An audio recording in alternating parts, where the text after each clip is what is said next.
The sheriff's car sat in my driveway, lights spinning red across my lawn, and I already knew whose fault this was.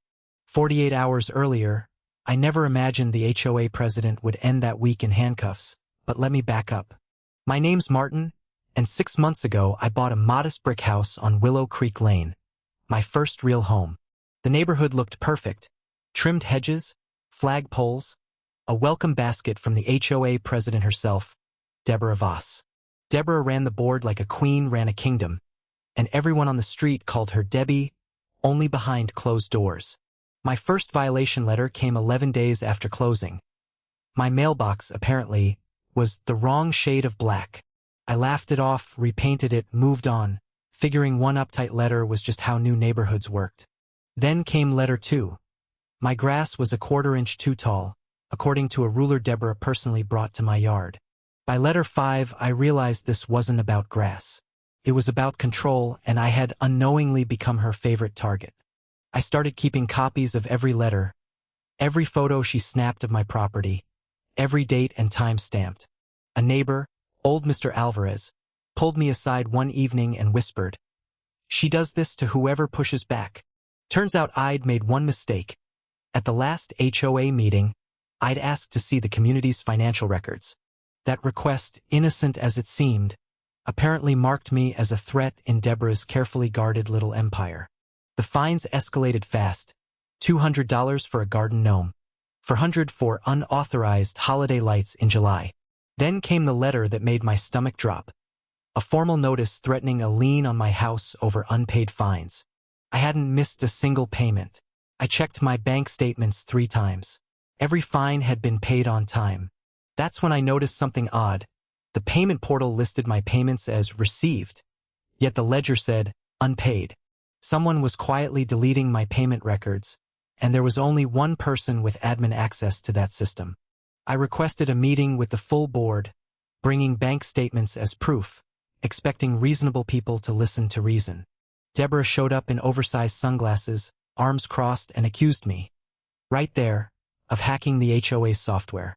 "He's using some AI program to spy on our servers," she announced, loud enough for the whole clubhouse to hear. Every head turned toward me. I hadn't touched their servers. I'd simply printed screenshots off my own phone. Here's the twist nobody saw coming. One board member, quiet Sandra from Unit 14, slowly raised her hand. "Deborah asked me to log into his account and adjust his payment status," Sandra said. "I have the email." The room went dead silent, except for one guy's phone accidentally blasting a ringtone of dogs barking. Pure chaos. Deborah spun instantly, calling Sandra confused, forgetful, clearly overwhelmed by her new grandchild, dripping condescension like poisoned syrup. But Sandra didn't budge.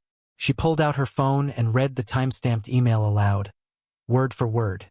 Deborah's face went the color of the fresh HOA-approved beige paint she'd forced onto half the neighborhood's houses.